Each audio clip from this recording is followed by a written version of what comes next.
Welcome everyone. It's Oryx Sydney here. So today we're going to start with the journal club. So first things first, before we dive into the article in itself, I was saying the first we should all go through this article, which is how to critically review an article, critically appraise an article written by Doctors Young and Solomon and published in Nature Clinical Practice.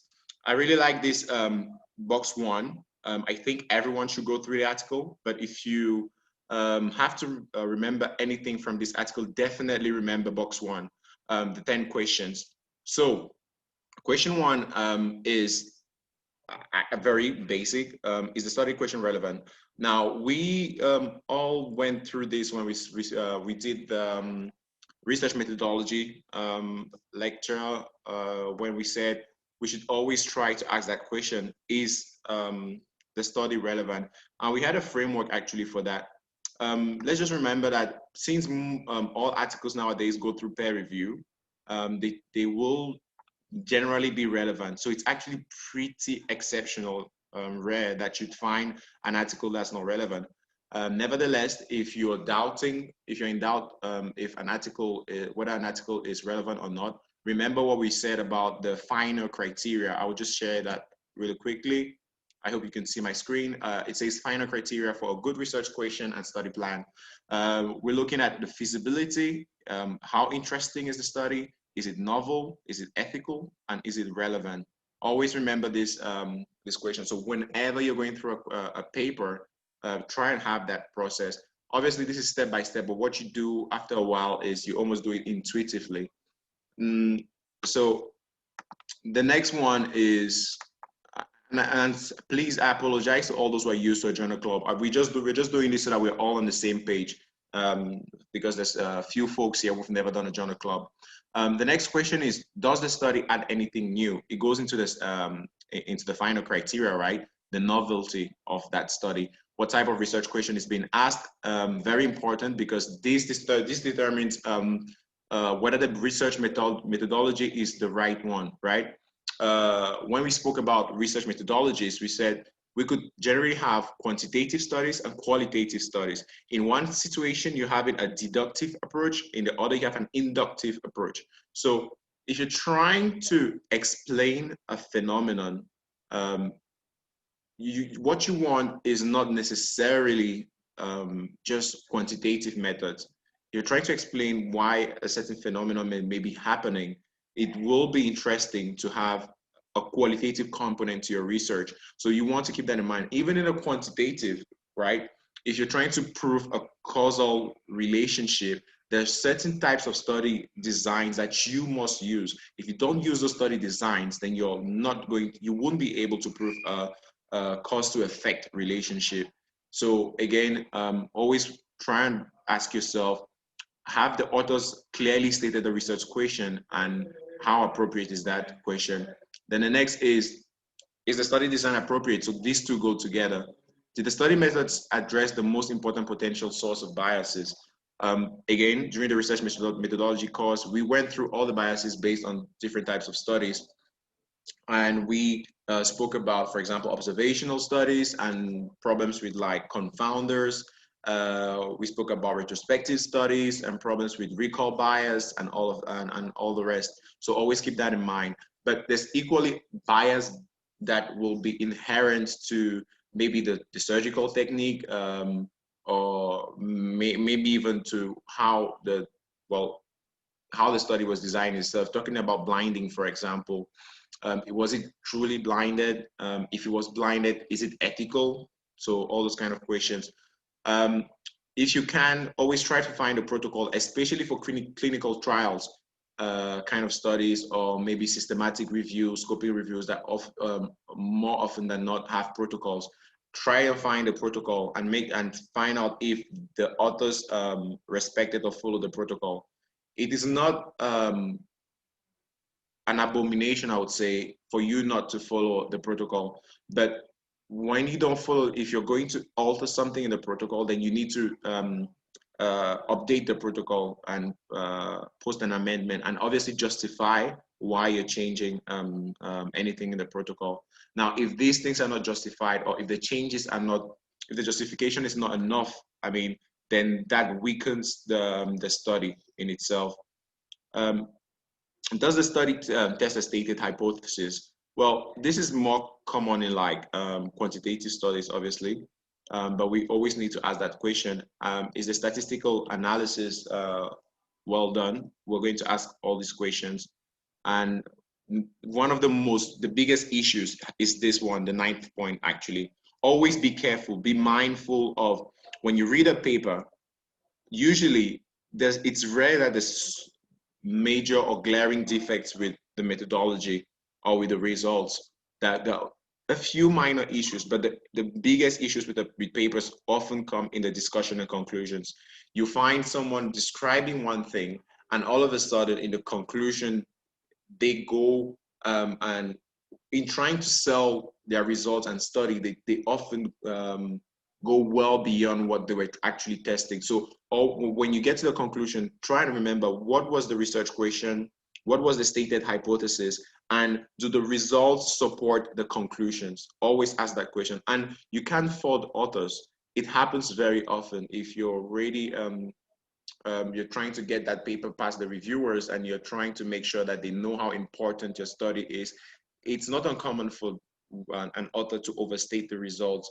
It might be conscious or unconscious. Either way, it is a duty as reviewers, as readers, to go through the paper. Um, Obviously, try and identify conflicts of interest. To these, we can add a few things like the internal validity of the study and external validity of the study. So we are all either trainees or residents or practicing neurosurgeons. And when you take a paper as a practicing neurosurgeon or resident, what you want to know usually is, can I apply the findings from this study to my patient population? And you should really need to be careful. Make sure that in the selection inclusion criteria, your patient was in those in that set of defined criteria. Otherwise, you might commit the error of applying valid results to an invalid population. So always ask all those questions. This was a quick intro, I would say, to what the steps of journal club are. It's not always this rigid, so don't expect us to go step by step. But what we're going to do now is go on to the study. I hope everyone had the time to take a look at it. We're not going to dwell way too much on the neurosurgery side. What we want to do is look at the research methodology mostly and try and see if it was done as it should be done. Before I go on, are there any questions so far?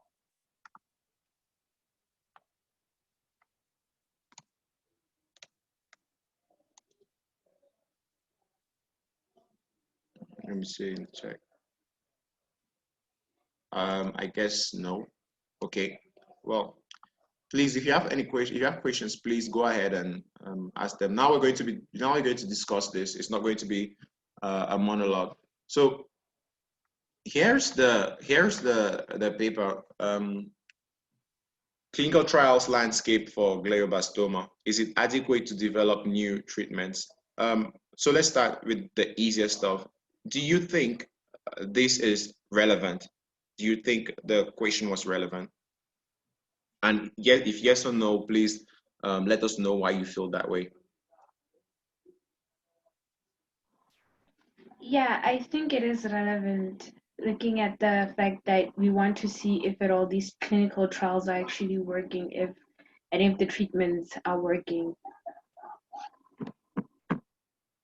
Yeah, I agree with you. I agree with you. This is a very relevant research question. And just for a little bit of background, with clinical trials, we have multiple phases, right? From phase 1 to phase 4. And if we had to paint a timeline, what we're trying to do is first we see if a molecule can result in a certain effect on a well-identified receptor, for example.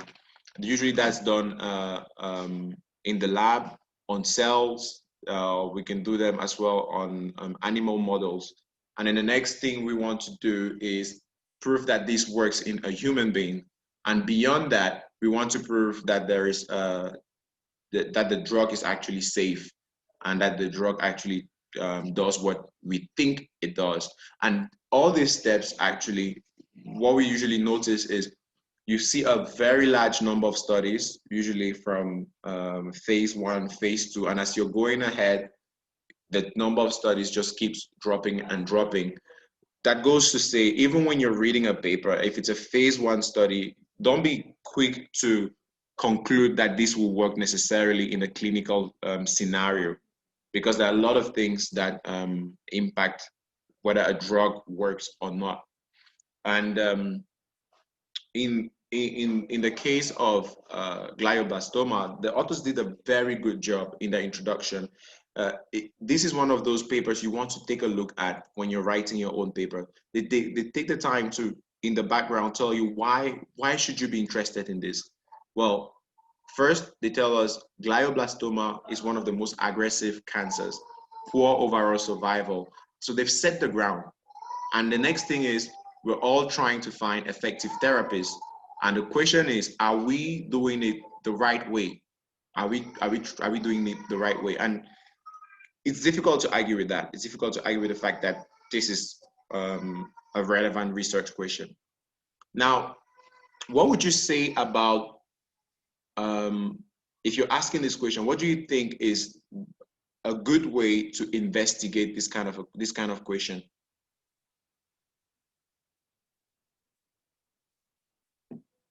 Please feel free to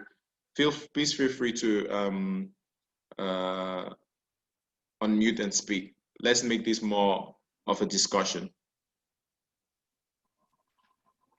Okay, so I'm not sure about it, but I think retrospectively would be a way to go. Just getting patients who've gone through some of the therapies or the trials and seeing how many out of those did the treatments actually work. And I mean, that would be one way. Well, that's a very good suggestion. Just what Lorraine just said is, to make sure I understood what you said. You said go through these patient records and make sure that we're actually having effective treatments, right? And the key word there was retrospectively. Okay. Anyone else has a suggestion about how to go, how to evaluate clinical trials?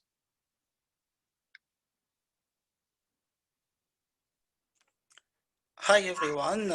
I think that obviously we can do a retrospectively study, but in this case about glioblastoma, more than 10 years ago, many treatment was done. But I think in this case, maybe will be better to made on prospective study to see. They can take two groups.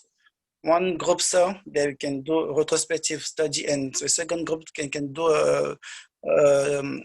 a prospective study. And also, what will be the how can I say that? Because to evaluate if your treatment, you have to think about all aspects about your patient and about the type of localization, state, general state about your patient. So I think we can make that in two ways and to compare retrospectively and prospectively. Okay, thank you so much. So Dr. Nuru proposes going about it retrospectively and prospectively. So what we need to differentiate, right, is, let's get back to the research question from our authors. What our authors ask as question is not the treatment in themselves. They're trying to evaluate the clinical trials. So they're trying to evaluate the framework of what has already been done, right?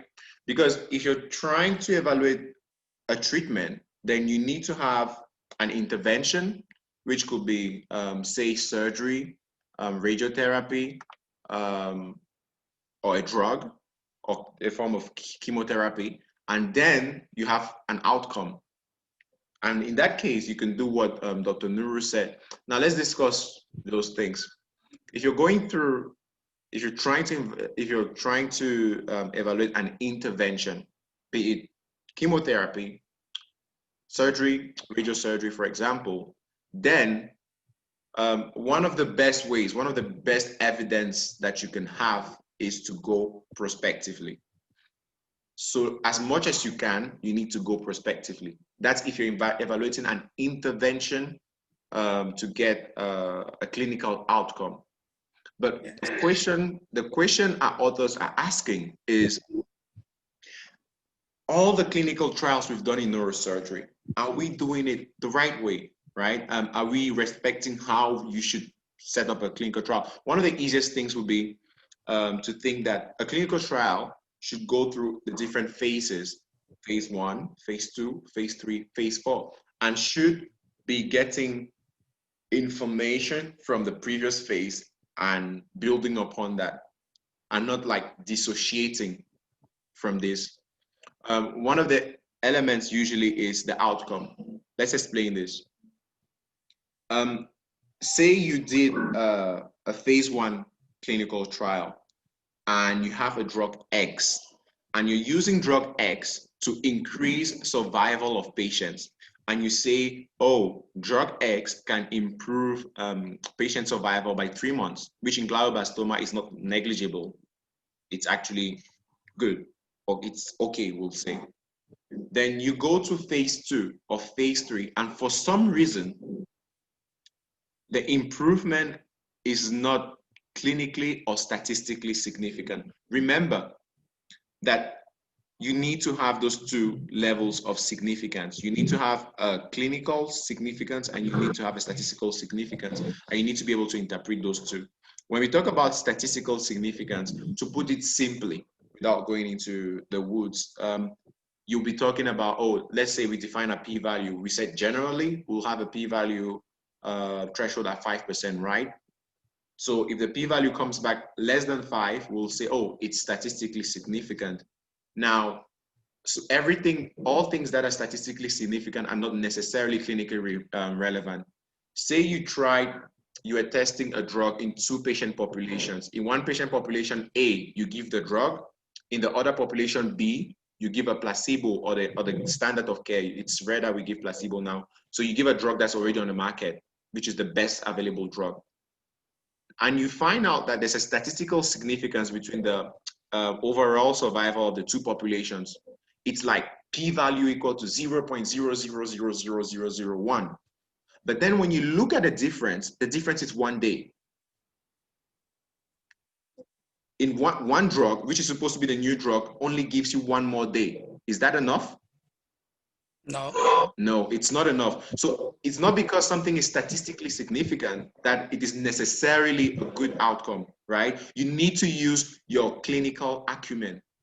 And sometimes something might not be statistically significant. The p-value is like 40% or 0.4, but the clinical significance is so important that it is important for you to report the results. So the difference, say for example, you're testing 2 drugs and it tells you that the overall survival difference between 2 populations is 5 years. That's a lot. No matter what the p-value is, you need to report it. You need to tell people. It doesn't mean that we're going to say, oh, the drug is marvelous or something, but it says that there is something there. We need to find out why there is such a big difference. So 2 concepts, clinical significance, statistical significance. Always keep that in mind. And for you to know the clinical significance, you need to know the subject. So first ask yourself, what is the overall survival in glioblastoma? And what is accepted as a reasonable improvement? Then the next thing is, if you're talking about clinical significance, say a drug increased your overall survival by 3 months, say 6 months. But the side effects are so deleterious, so bad on the patient feels unwell, and the quality of life is depreciated and everything. Would you necessarily say because it is because you have a statistical significance and because clinically the overall survival has increased, that this drug should be on the market? You wouldn't say that, right? Imagine a patient that's vomiting, say 8 hours out of 24, dehydrated. This patient might die of dehydration before the cancer kills them, right? So you'll be like, maybe not you, maybe we shouldn't use this drug. So all those things get into consideration. Now, that was us discussing if we are evaluating an intervention. So that could be a drug, that could be a surgery, that could be a radiotherapy, treatment, gamma knife, whatever, all those different things, or immunotherapy if it exists in this case. Now, what our authors here were asking as question was about the clinical trials. So they necessarily have to go retrospectively. They cannot do it prospectively because they're not studying the interventions, they're studying the clinical trials. They're studying how it is designed, how it is implemented, right? Okay. So it goes to what Lorraine said, which is retrospective. But Lorraine, you will not go and look at the patients. You need to go and look at a registry of all the clinical trials. And if you look at the materials and methods, what did they tell you? What they did, they give you the date when they queried clinicaltrials.gov. So in the US, whenever you want to perform a clinical trial, you must register it. And so you register it on clinicaltrials.gov. So what they did was they went into clinicaltrials.gov. Imagine there's all these clinical trials from neurosurgery, neurology, psychiatry, gastroenterology. Now you need to find out of all of those, which are the clinical trials which are only about GBM. So they did a search, right? And once they searched those, they isolated a certain number of studies. And they tell you clearly what they did was they only took GBM with testing locations in the US. Can we say this is a bias?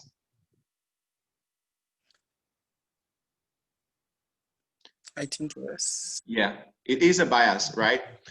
And remember, Yes. it's not because Def, thank you. It's not because you you have a bias in your study that it means your study needs to be thrown into the bin. It just means you and I, we the readers, when we go through this, we need to be careful, right?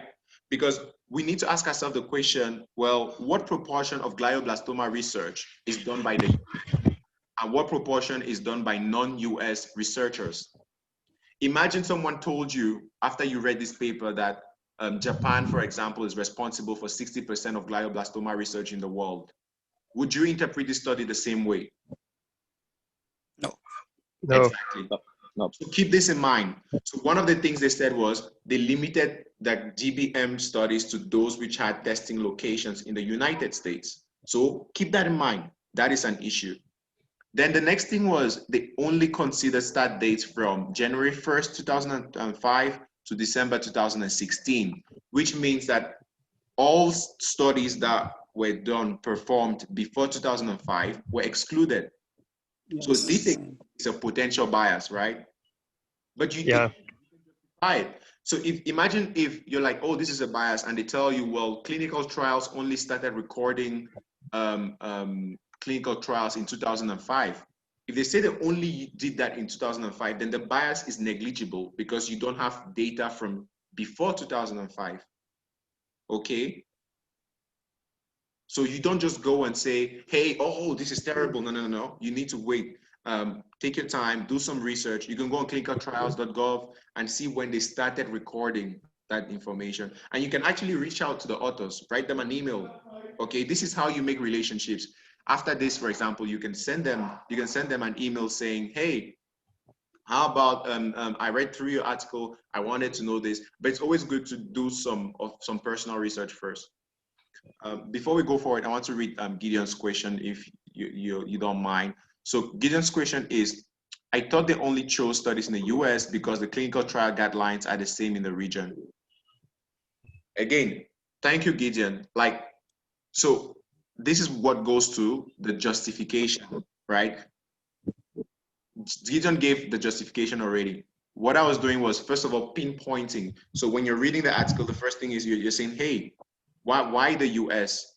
And then you go and find out. Now, if this is a justification that the guidelines are the same in the US and the guidelines are different elsewhere, then it doesn't make sense to mix studies that were from other areas, because in that case, then you will find it hard to analyze the data. Thank you, Gideon. We're getting there. So when you're writing your papers, okay, always go through that, even before writing, please, when you're writing the protocol, because that's when you need to think about it. Whenever you decide, we will do this, ask yourself the question, when we decide to do this, are we neglecting an aspect? And if you're neglecting an aspect, then try and understand, is there a way to decrease that neglect? Did I answer your question, Gideon? Yeah, thank you. Thank you. Yeah. Dear friends, this is how you go through reviewing an article. If you're given an article, if an article is submitted, you know, this is how, when you see these things, ask yourself, but why? And then try and read the paper and make sure that the answers have been given. In the same way, when you're writing your paper, think about the reviewer. Let the reviewer shouldn't ask you questions. So always give a justification. We did this because, we did this because, we did this because. Yeah. Please keep the questions coming. Like I said, this is a discussion, right? Let's not make this like a lecture. So the next thing we have here. Yes. Is there a question? Hey. Oh no, I just wanna highlight one thing, Ulrich. Yes. Yes, go ahead, Dr. Meloni. You highlight the hi.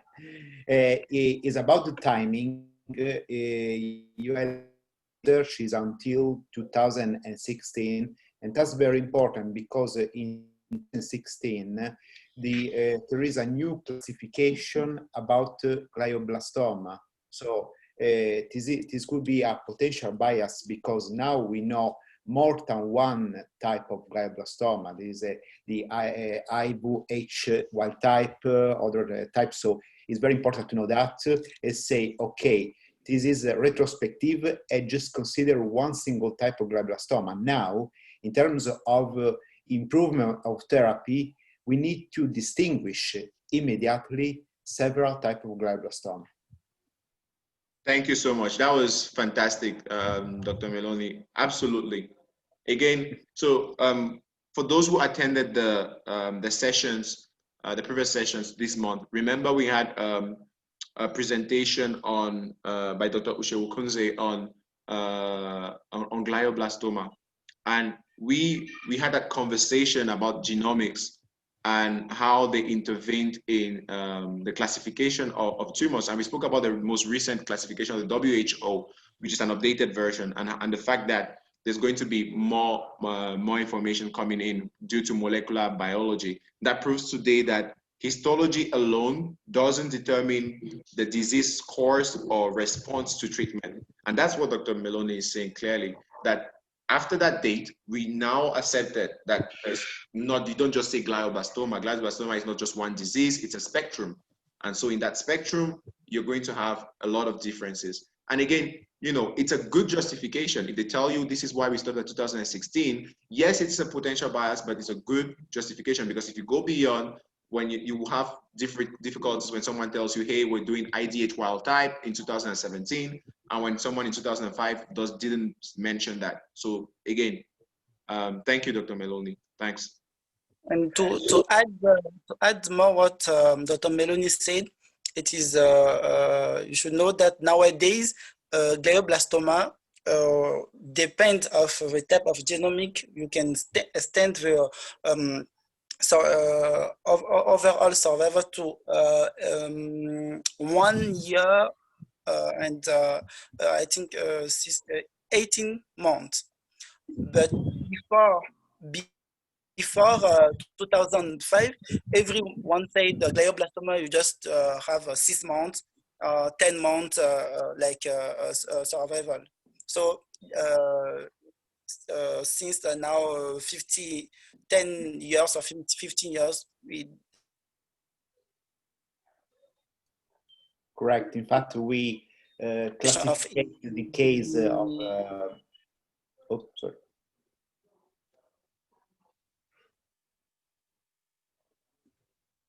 Is it?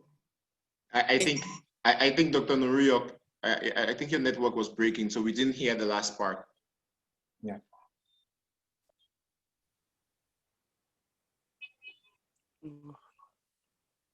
Oh, okay. Yes, thank you all so much. That's a lot. And for the young folks, please, you see, as we're brainstorming through the article and thinking about all this information, you need that outside information to better understand the paper, to put the paper in context based on existing literature. It's important. It's very important. So the next thing here, what we have here, just for those who might not know, so this is a flow diagram. Some will call it a flow chart of when you're going through articles. You see this, for example, if what you're doing is a systematic review, a scoping review, for example, or if you're going through hospital records. Now, if it's a systematic review, you will call it a Prisma flow chart. Okay, so this clearly describes how they went through it. It gives us a systematic process. It gives us the date.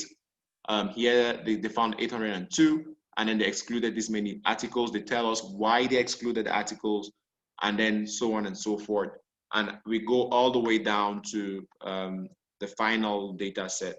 So this is what it is here. It says here, sorry. So we could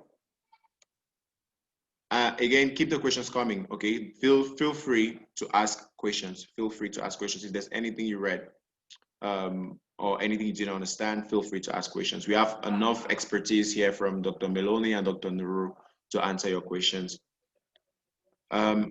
So we've answered the question about the relevance. We've answered the question about this study adding anything new. And you've seen that from what Dr. Meloni and Dr.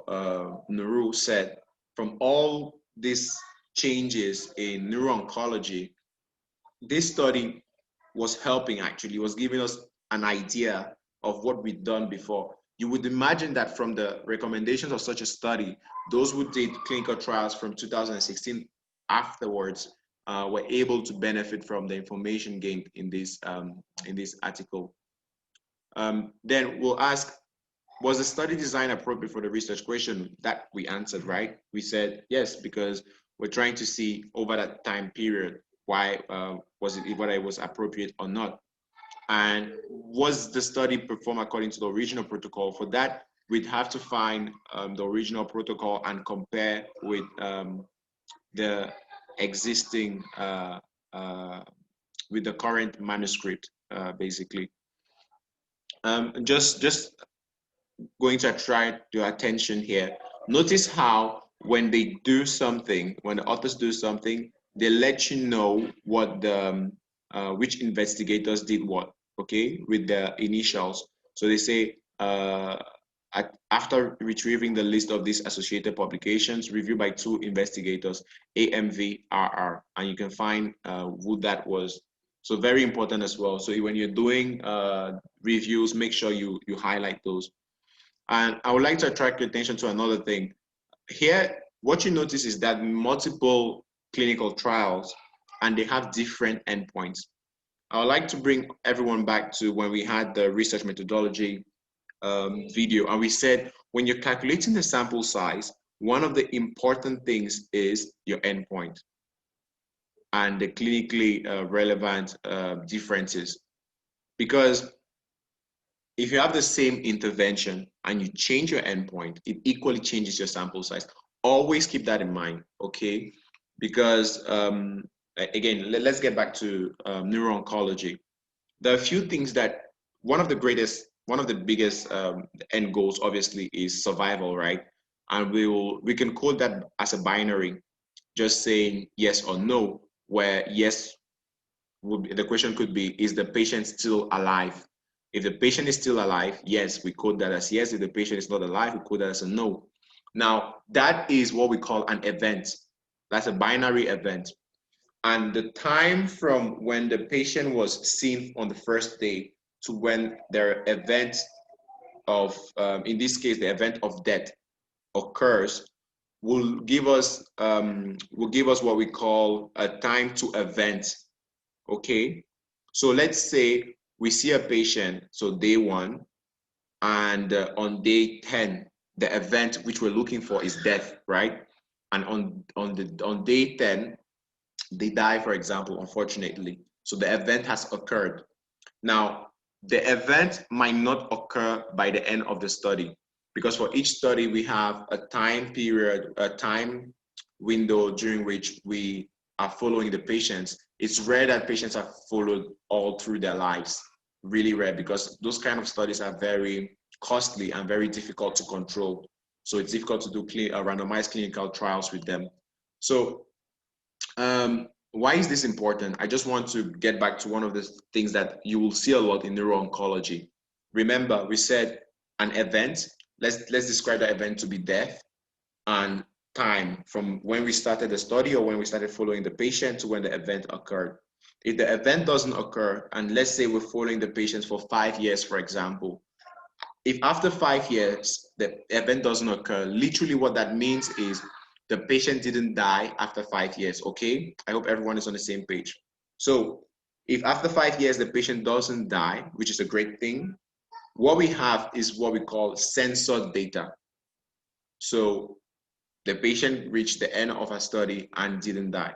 Now, sometimes what happens in the randomized clinical trial is, it actually happens quite often, your patient might not complete the study for a litany of reasons. Your patient might be lost to follow up. Okay, the patient stops coming. Your patient might drop out. Remember that your patients have the right to drop out at any point in the study without any explanation, without any prejudice. Okay, that is absolutely their right. So it happens. It does happen. Now, it is difficult to deal with those kind of patients, the patients that don't go through the study. Well, we said one of the reasons they don't go through all the entire study is they might die. Okay, that is okay. Not okay. That is something we can deal with statistically easily, because if they die, we say, okay, the event occurred at this time, so time to event. Now, if they drop out, or if they're lost to follow up, now you don't know if they will have had the event, which is death, and you don't know at what period they will have had that event.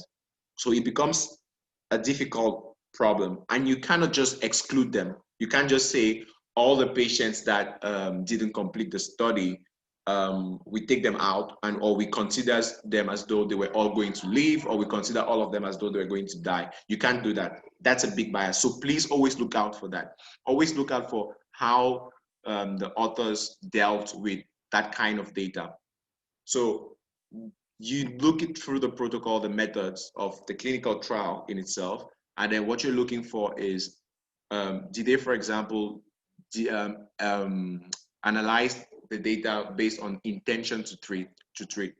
You'll see that information if we go any further. And usually what you get is for the time to event is what we call a Kaplan-Meier curve. I hope everyone has seen that. I can just go through it really quickly for those who don't know what it is like. I'll just take one here and we'll just see what it means so that everyone is on the same page. Okay, so a Kaplan-Meier curve is used for time to events, right? More often than not, it's for survival, but it can be used for another event. The other event could be a patient relapsing, maybe because you're giving drugs against some kind of addiction, maybe like smoking. Imagine if you have this drug and you're trying to find out if people can stop smoking. So you can use that, but usually it's for survival. So here, let's say this is group A and this is group B. What does this mean? This is the percentage. So at this time point, 100% of the patients were all alive, right? And at 1 year, what we see is in group A, we have around, well, we can estimate what, 90 something, 92, 93. Anyway, it's higher than for the group B. So every time you have a step, that is a drop. And this is the percentage of folks that died or had the event, depending on how you describe the event. Also be careful because Kaplan-Meier curves can be interpreted as 1 minus. So for example, they can start at 0 and they start increasing. So it's not uncommon, but you should still be able to interpret. And what this means equally is you equally need to interpret the inclination, how steep your curve is. If you find a place, for example, like this one, where a lot of, like, it's really a very vertical, well, it means that something important is happening here, and this should attract your attention. So look at that. Where you see these lines that act like a cross, this is what we call censored data. So this is, for example, a patient or patients that dropped out. Wherever you see this, it's a dropout. It's a dropout. It's a dropout. Okay. So clearly what we can see here is we've had more dropout events generally in group A than in group B. So you need to keep that in mind as well. And obviously the more it's horizontal, the more that curve was stable at that point. Another thing you want to know in this is you want to know what we call the median survival. We tend to calculate the median survival, not the mean. What you do is you look for the time point when 50% of the population was alive. So you go from 50 and you connect and then you come down. So here it's around 2 years, right around roughly 2 years. So the median survival for this group is 2 years. And then the median survival for the green group, as you can see here, it's more than 3 years. So clearly group A survived more than group B. Now the Kaplan-Meier curve is unadjusted. So you cannot just stop there because there are other things that may impact this difference we're noticing, the big difference we're seeing here.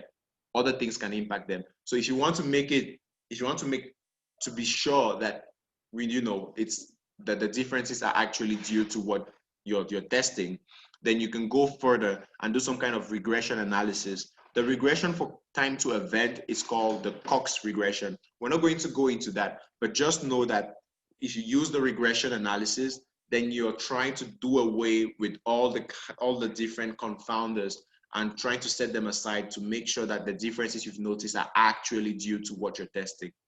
Is there a question about that?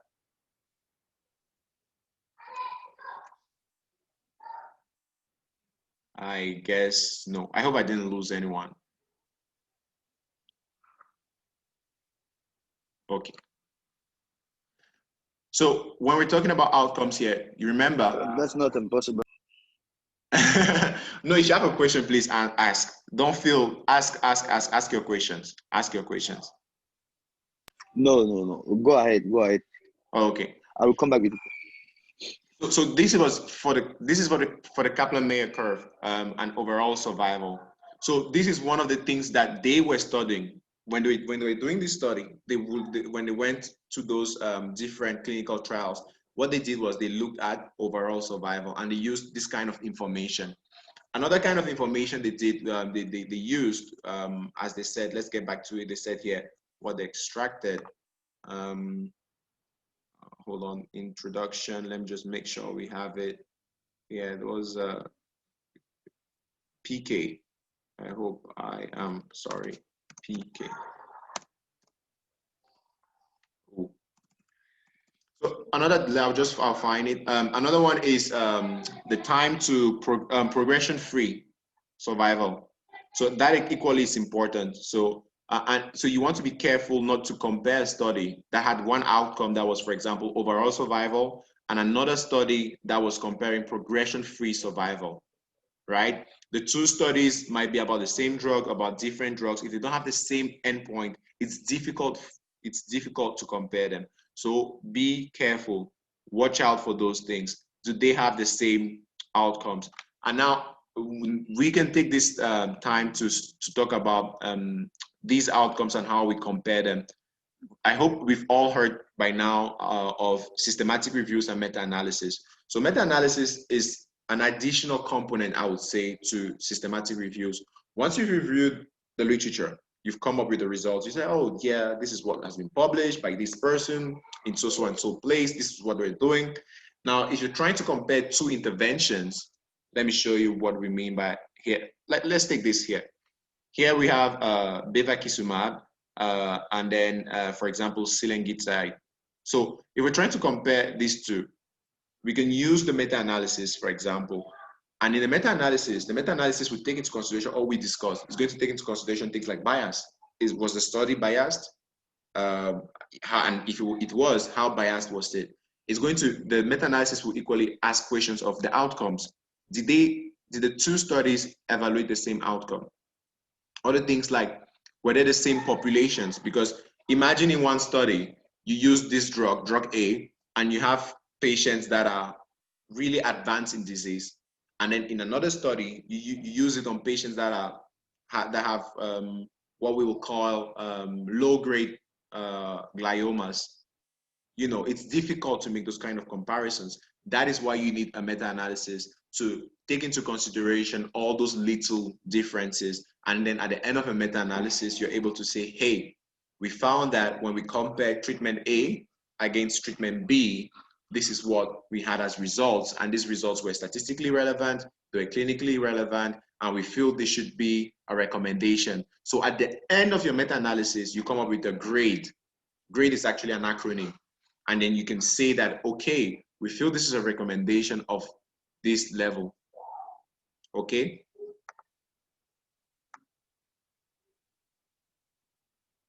Everyone still here? Thank you so much, Ulrich. Okay, thanks. Yes. So we can get back to this now. If there's any question, please ask. Please ask. Please. Yeah, I have a question. Yes, please go ahead. Yeah, do you think a study can be done without bias? Because looking at the look of things, it seems bias comes in perspectively.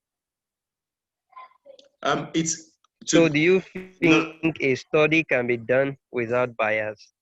It will be almost impossible not to have bias. But what you want to do is you want to minimize bias as much as possible. You need to be aware of potential biases and minimize them. And the existing ones that you cannot deal with any other way, you know, you should be able to justify them. Okay, so like I said in the beginning, it's not just about saying, hey, this is a bias. It's not just about identifying biases. Is you need to know if it was the bias minimized or we do without it. Sometimes doing away without with a bias actually doesn't give you a real life situation. Let me give you an example of what I mean. One of the criticisms of randomized controlled trials, and one of the reasons why you have very few randomized controlled trials in neurosurgery, is that it is difficult and sometimes almost impossible to replicate a real life situation in a randomized controlled trial. What do I mean by that? In a randomized controlled trial, you have, for example, all your patients, and you have someone to follow them up, and a lot is done to make sure that the patients are compliant. A lot is done to make sure that patients are taking their drugs in time and everything, because, for example, they don't pay for those drugs and they have reminders, blah, blah, blah. But in real life, sometimes you find out that, well, patients don't have access to the drug. For example, the patients are not taking that drug alone. They're taking that drug with another drug. So it's difficult to tease out what effect that drug alone had, okay? Especially in neuro-oncology, right? It's difficult to just say one drug, give just one drug to a patient in neuro-oncology. Bonjour. So you go through all these, you go through all these elements, and it's tough, especially in surgery. That's why when you look at neurosurgery, you notice that neurosurgery does a lot of observational type of studies, because it's not always even ethical. Imagine, we spoke about this last time. Imagine a surgeon, you go and see a neurosurgeon for someone who's close to your heart, and there are two interventions. The neurosurgeon tells you, I was trained to do intervention A. I have little expertise in intervention B, but I would like to enroll your next of kin or this close person, your acquaintance, into this clinical trial. I will be the one doing the 2 interventions, there is a chance that there's a 50-50 chance that your close one will be allocated to group A, in which I'm very comfortable, or to group B, in which I'm less comfortable. How many patients do you think would say yes to that kind of a situation? Very few, right? Yeah, very few. So it's okay, for example, in such a case, to have that bias where, you know, you don't have the expertise to offer option B. So maybe it's not the best thing in the world to do an RCT.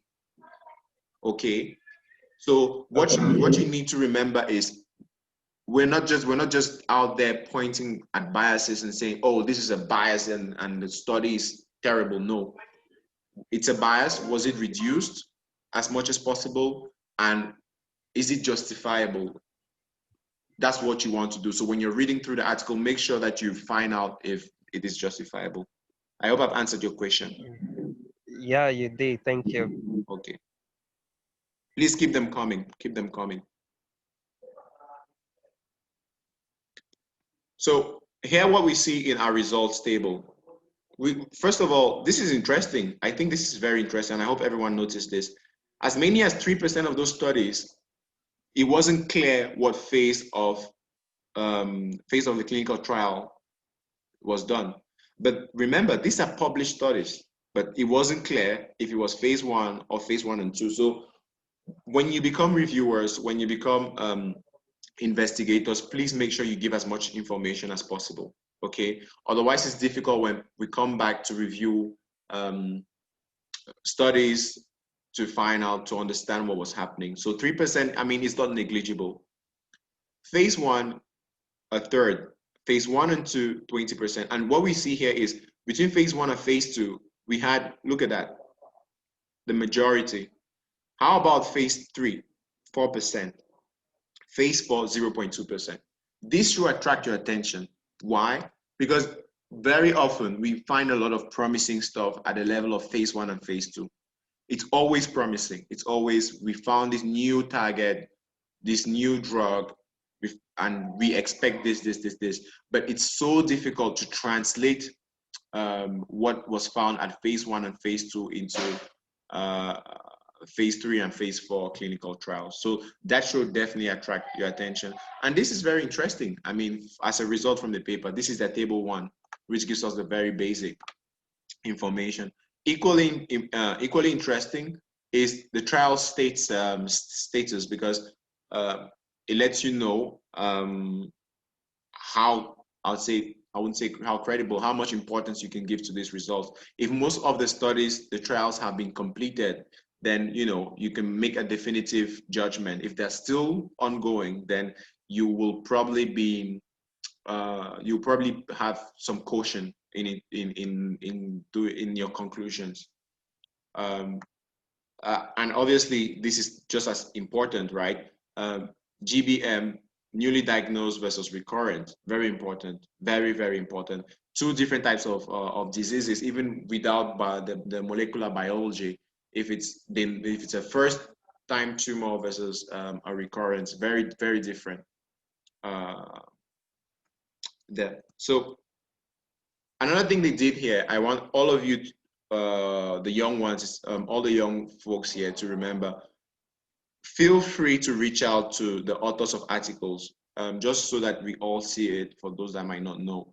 When you see an article, be it on PubMed or anything, you can find author information, and generally you can find a corresponding author, and you will find their email address. So feel free to email them, be cautious and be like, hey, I came across a paper, I read it, give some positive feedback, obviously. And then I have these few questions, and obviously say why you have those questions.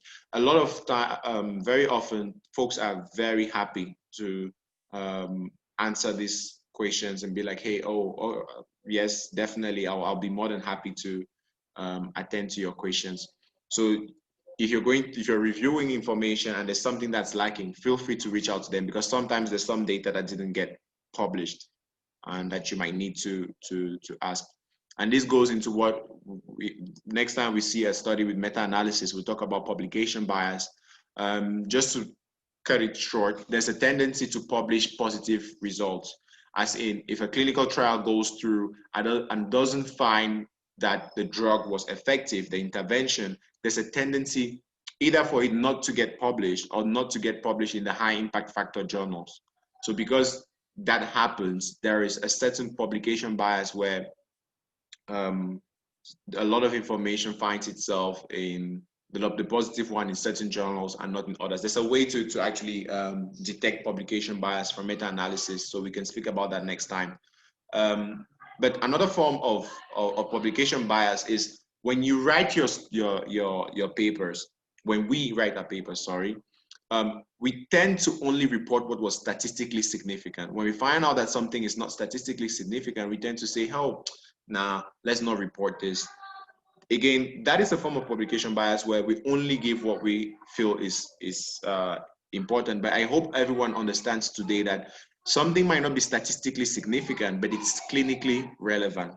So you don't only give p-values. And this is one of the reasons why some of the bigger journals have been like, hey, stop giving us p-values, give us confidence intervals. Because then we get not only information about how statistically significant, we equally get information about the margins of error, and we equally get information about more data, because there was a tendency to only report statistically significant information. Okay. Is there another question?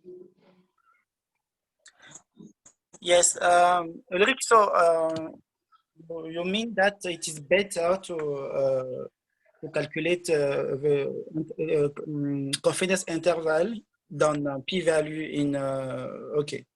Yes. Okay. Okay. Yes. So, I mean, so let me just explain something here. With the confidence interval, right, you already have information about the level of significance from the confidence interval. How is that?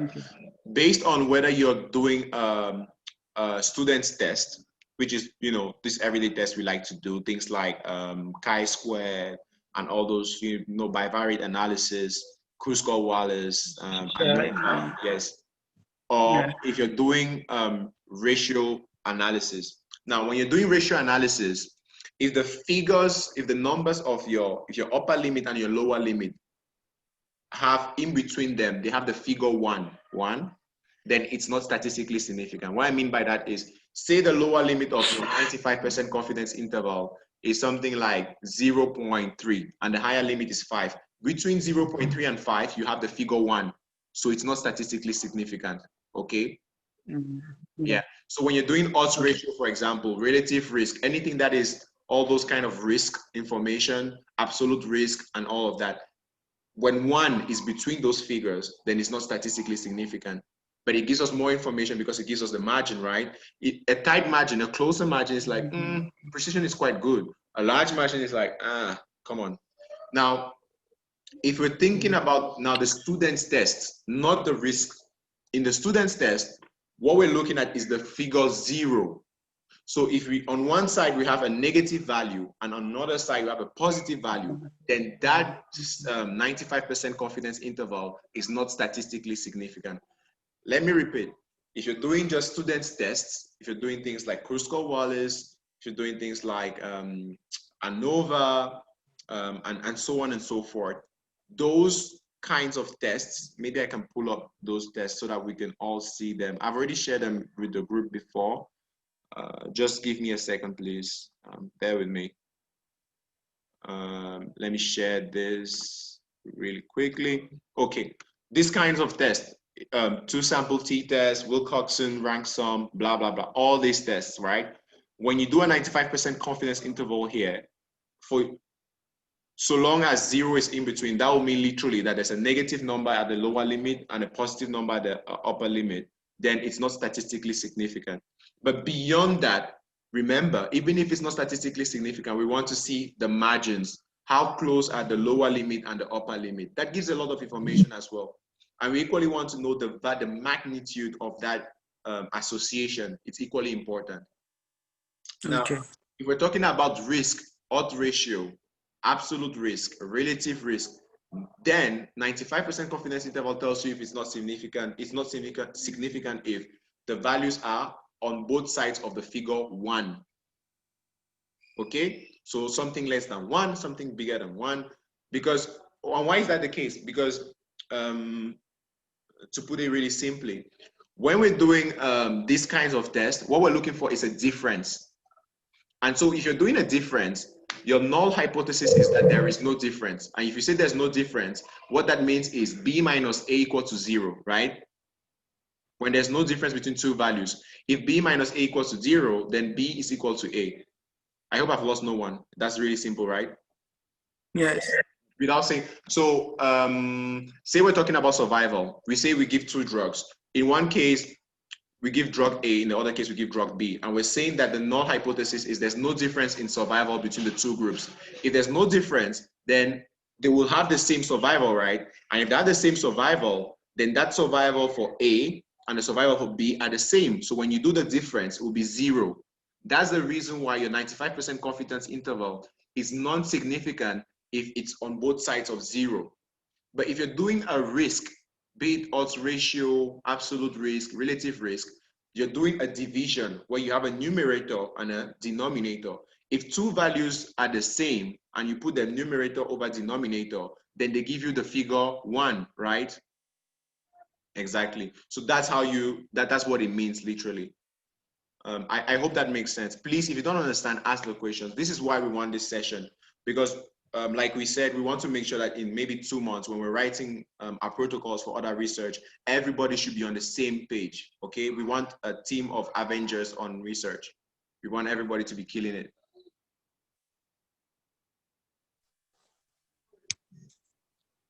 Okay, I'll stop sharing this, go on to the other one. Oh, where's, let me stop here, sorry. Oh. All right. And what we'll do is in the future, we're going to get a few persons to be leading this journal club. Today, I just wanted to give an example of how we can go about it. Don't be scared. We'll always be there to help out, but feel free to lead these journal clubs. It helps with the information. So, so what we're saying is, as much as possible, remember, if you can, as much as possible, calculate the 95% confidence interval, not just the p-value. That, make it an exercise, okay? Make it a habit. Make it a habit to have the confidence interval and not just the p-value, because you and I understand that it's not just about the p-value. We want more information, okay? This is a good, Yes. yeah, this is a good map about the different trials and the level. And here, what we see here is really interesting. I see now, we spoke about endpoints, right? You see not only the number of people that were enrolled, but you see the endpoints. In some cases, overall survival, in other cases, progression-free survival. So if you're comparing these studies, please be careful to interpret it the right way. Then this is equally very, very, very, very important, right? Progression-free survival. We spoke about overall survival, safety and toxicity. We mentioned safety and toxicity when we said, imagine a drug that gives you maybe 10 more months, but you know, it just gets you vomiting so much that you're going to be dehydrated. It's just as important. A drug might be effective, but its toxicity makes it not the safest drug to be used. Sometimes what's the problem? The effective dose is close to the lethal dose. I think we've all studied this in pharmacology. And so it's so close that you have to be monitoring. Those kind of drugs, when you're in the clinic, what happens is you keep checking the serum level of the drug just to make sure that you don't get to the lethal dose. And those kind of drugs are really difficult to handle. So they tend to be the last drugs to be used. Some of them would include things like a drug with a very slow low safety profiles. Some of the antifungals, for example, amphotericin, digoxin as well, right? Those are drugs that you need to be careful with. Imaging and response. Literally what we're saying here is, here we're trying, we take an MRI, for example, pre-treatment and an MRI post-treatment, and we see if the tumor has shrunken. So that is an endpoint as well, but you will understand that that kind of a study is kind of limited, because it's not because you have a reduction in the size on the imaging that, you know, that the margins are necessarily what you're seeing on imaging. So that, again, this study was very helpful in this. We can now go into the discussion, and I would say, just to keep this short, let's go to a conclusion, and let's see if with what they comment, with what they found, can we say that they, okay, CBMJ. Let me read the questions.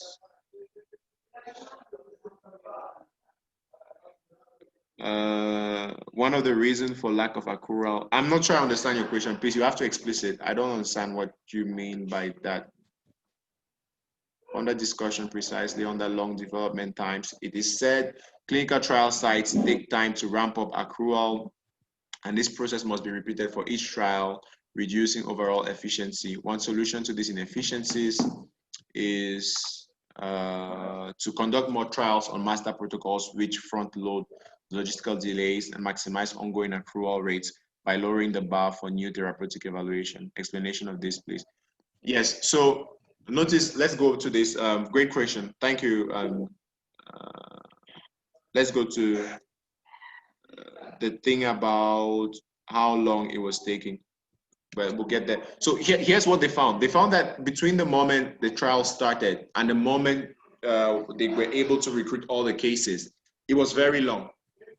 And this in itself was an issue, because the longer it takes, it's going to be more expensive, and it's going to be changes, a few changes to sometimes even to changes so much that you change the protocol. Why is that? Why is this an issue? Because you're recruiting patients, and remember that it's not because you get 100 cases of glioblastoma every year in your hospital that all 100 patients will accept to be in your clinical trial. Okay, it is your patient's right to say yes or to say no. Okay, so when you're recruiting, one way we go about increasing the number of patients is we try to be in different centers. That way, we get a great number. We have a bigger pool to choose from, and we can get to those targets. We need to get to the targets, because remember that before you started the study, you did a protocol and you calculated a sample size. You need to reach the sample size. If you don't reach the sample size, then you will have difficulties proving that the outcome you're testing is significant or not significant, right? And remember that we said among the things that we use to calculate the sample size, we have things like the prevalence of the disease, we have things like the p-value we've chosen, and obviously the power. We have things like the clinically relevant level that will be detecting. We have things like, or the effect size, I would say, the effect size. So all those things go into calculating the sample size. Now you've calculated the sample size. You're like, okay, we need to get to 130 because we normally want 120, but we expect about 10 patients to drop out. So we need to get to 130. And you find out that 10 months come by, 12, and you still haven't reached 130. So that is what they're explaining in the discussion. They're like, hey, we need new methods of recruiting patients, and we need to maximize the recruitment of patients. Does that answer your question?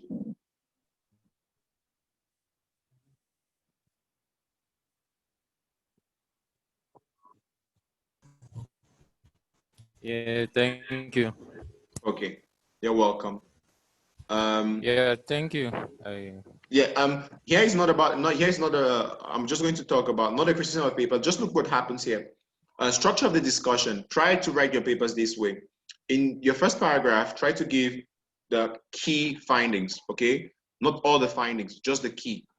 You give that information, you tell the reader, oh, this is what we're doing, and this is the key information. Then you go about discussing some of the primary results, and you can divide them. Obviously, you can give this key to the reader so they know what you're going to talk about. So here we're going to talk about enrollments, right? And we find out that, like we said, it's a very small number of patients that are enrolling into clinical trials, because we know the prevalence of GBM, and we know how many patients actually get into clinical trials. They discuss those. Remember what we said, one of those key results about phase 1, phase 2, and then we see that drop around phase 3, phase 4, and they discuss them. Then we can go into like the secondary results, discuss them as well, right? And never forget, give the limitations.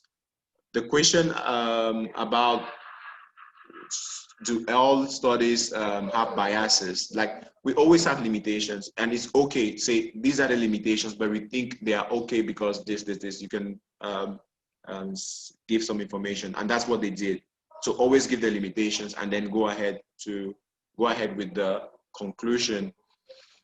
So I hope everyone read the conclusions, and I think this will be a straightforward question. Do you think, based on the study they did, do you think that conclusions were valid?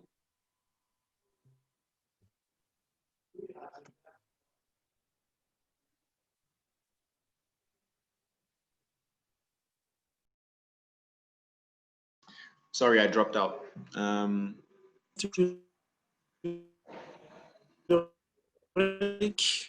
Yeah, I dropped out, sorry. I think my internet connection wasn't great. I hope everyone concluded that the conclusions were definitely valid.